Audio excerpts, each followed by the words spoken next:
Hello students, today our topic is conservation of minerals. Minerals are non-renewable. Once consumed, they cannot be created or renewed. Minerals जो होते हैं वो non renewable होते हैं, मतलब आप उन्हें न्यू नहीं बना सकते हो। अगर आप एक बार उसका यूज़ कर लोगे तो फिर वो आप अपने आप से नहीं बना सकते। जो मिनरल्स होते हैं ना, काफ़ी टाइम तक ये हमें रॉक से मिलते हैं, ठीक है। काफ़ी टाइम तक मतलब जब रॉक्स में इन्हें बनने में जो है मिलियंस ईयर्स लग जाते हैं, ठीक है। We have to use the mineral resources in such a way that sizable amount is left to the future generation. We have to use them in plant way मतलब हमें क्या करना चाहिए, मिनरल्स का कम से कम यूज़ करना चाहिए, क्योंकि मिनरल्स को हम खुद तो बना नहीं सकते। जैसे मान लीजिए पेट्रोल है, पेट्रोल का जिस तरीके से हम यूज़ कर रहे हैं आज की डेट में, एक टाइम ऐसा आएगा कि हमारी नेक्स्ट जनरेशन फिर साइकिल पर आ जाएगी, क्योंकि हम लोग उनके लिए पेट्रोल छोड़ेंगे ही नहीं, ठीक है। पेट्रोल ही नहीं बचेगा फिर लोगों के लिए, ठीक। जैसे जैसे आपकी पॉपुलेशन बढ़ती जा रही है वैसे वैसे क्या हो रहा है, मिनरल्स का यूज़ होता जा रहा है। With the rise of world population and desire to have the higher standard of living, the demand for the resources has also increased. जो मिनरल्स की डिमांड क्या हो रही है, जैसे हमारी पॉपुलेशन बढ़ रही है तो वैसे ही मिनरल्स की डिमांड भी बढ़ रही है। आपने देखो पहले मोस्टली लोग क्या करते थे, साइकिल्स का यूज़ करते थे, और अब क्या हो रहा है, सब लोग बाइक का यूज़ करते हैं। Develop countries consume a disproportionate amount of mineral resources when their population is only 16% of the world's population. आपकी बहुत सारी कंट्रीज़ ऐसी हैं जिनमें पॉपुलेशन ओनली 16% है वर्ल्ड की, पर वो सब बहुत ज़्यादा मिनरल्स को यूज़ कर रही हैं। जैसे USA, western Europe and Japan together use, ये सब कंपनियाँ क्या कर रही हैं, 70% of all the world's aluminium, copper and nickels का यूज़ कर रही हैं। They is very harmful to any afford made the conserve the minerals. ये हमारे लिए बहुत ज़्यादा हार्मफुल है और हमें क्या करना चाहिए, मिनरल्स को कंज्यूम करके रखना चाहिए, ठीक है। उसको कंजर्वेशन करना चाहिए। So far no substitutes has been found for iron and its make up for 95% of all metal consumes. कुछ यहाँ पर वेज बताए गए हैं जिससे हम क्या कर सकते हैं, मिनरल्स को कंज्यूम्स कर सकते हैं। That two way to conserve the mineral resources use so far are as below. पहला क्या, सब्सटीट्यूट्स, मतलब उनकी जगह हम उनका सब्सटीट्यूट्स यूज़ कर सकते हैं। In this here biodegradable plastics and other substitutes have been used to conserve the mineral resources. हमें मिनरल रिसोर्सेज की जगह कुछ बायोडिग्रेडेबल प्लास्टिक्स का या कुछ अदर सब्सटीट्यूट्स का भी यूज़ कर सकते हैं। हम रिसाइकलिंग कर सकते हैं, जैसे कि मान लीजिए आप आयरन है, आयरन की रिसाइकलिंग हो जाती है ना। It means use discard material once again. जो भी मटेरियल है वो अगर डिस्कार्ड हो गया, मतलब नष्ट हो गया, तो उसको हम रिसाइकलिंग करके फिर से यूज़ किया लिया जाता है। जैसे कॉपर्स होता है, आयरन होता है, आयरन को गला के फिर से उस आयरन के मटेरियल्स बना लिया जाता है, ठीक है। इसलिए इसी टाइप से आपके एल्युमिनियम्स होते हैं, ये सब क्या होते हैं, रीयूजेबल होते हैं। इनकी रिसाइकलिंग हो जाती है और इनका फिर से यूज़ कर लिया जाता है। नेक्स्ट होता है अवॉइड वेस्ट। इनको हमें वेस्ट कम करना चाहिए, ठीक है, अवॉइड करना चाहिए वेस्टिंग से। आपको क्या करना चाहिए, इनको सेव करके रखना चाहिए और कंज्यूम करना चाहिए, ताकि ये फ्यूचर में हम इनका यूज़ कर सकें। नेक्स्ट है power of energy resources, power और एनर्जी रिसोर्सेज, ठीक है। Coal, petroleum and natural gases are the main source of power. जो आपका कोयल होता है, कोयला, पेट्रोल, नेचुरल गैसेज, ये सब क्या होते हैं, ये पावर का सोर्स है, स्रोत है। इसकी जो डिमांड है वो धीरे धीरे बढ़ती जा रही है।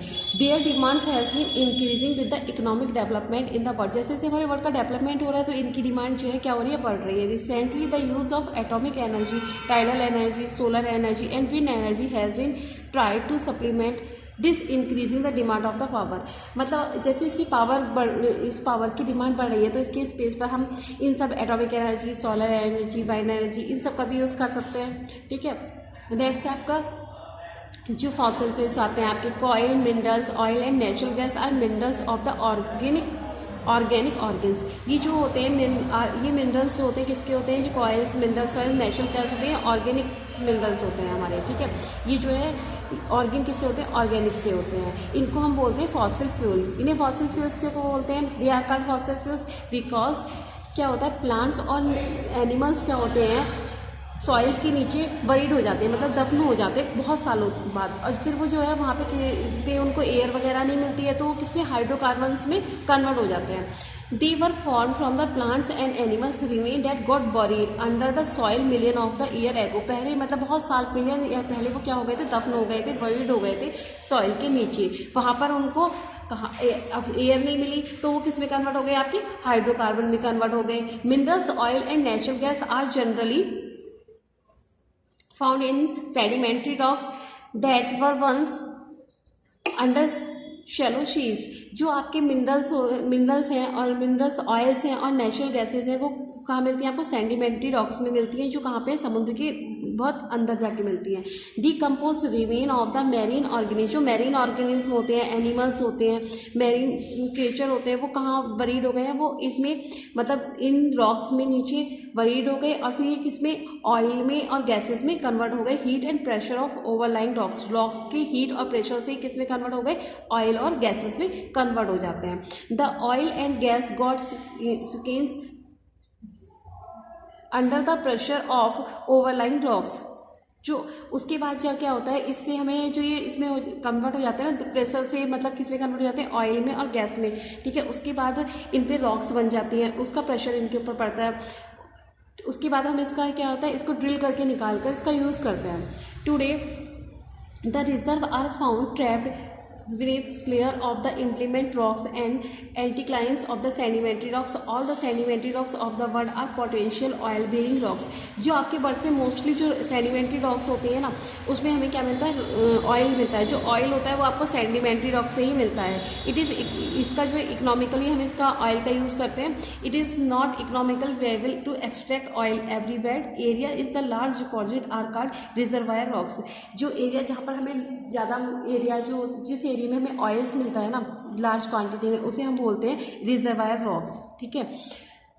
जो आपको मेनली जो ऑयल्स मिलता है वो किससे मिलता है? आपको सेडिमेंट्री रॉक से ही मिलता है। सम सोर्स ऑफ एनर्जी, हमारी कुछ और सोर्सेज है जैसे कॉयल है, पेट्रोलियम है, नेचुरल गैस है, ये सब क्या है? लिमिटेड है, have limited reserve and are likely to be exhausted. Some resources derive from the plants and animals can be renew. कुछ सोर्सेज होते हैं जैसे आपके प्लांट्स हैं, एनिमल्स हैं, वो रिन्यू हो जाते हैं आपके। पर जो ये सोर्सेज होती है ना आपकी कॉइल्स है, पेट्रोलियम है, ये रिन्यू होता। आपको सोलर एनर्जी आपको डेली मिलती है, ठीक है। रोज़ डेली आपको सन से सोलर एनर्जी मिल जाती है। बट ये जो एनर्जी है, ये जो गैसेज हैं, ये हमें फिर से नहीं मिलती क्योंकि इन्हें बनने में मिलियन ईयर्स लग जाते हैं, तब जाके ये एनर्जीज बन पाती हैं। उसके बाद इसे हम खुद रिन्यू नहीं कर सकते हैं। The non-conventional source of the power like sun, wind, tides, geothermal sources etc. are the inhospitable, ठीक है। ये तो inhospitable है, ठीक है, ये तो हमें मिल जाएंगी फिर से। लेकिन जो आपकी नेचुरल गैसेज और पेट्रोलियम है ये आपको फिर से नहीं मिल पाता क्योंकि इन्हें बनने में काफ़ी टाइम लग जाता है। नेक्स्ट है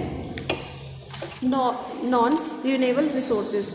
नॉन रिन्यूएबल रिसोर्सेज में आते हैं आपके natural gas, minerals oil, coil, ठीक है, जो हम जिसे दोबारा हम इसे नहीं बना सकते हैं। इस टॉपिक को डिटेल में हम नेक्स्ट वीडियो में एक्सप्लेन करेंगे। ओके।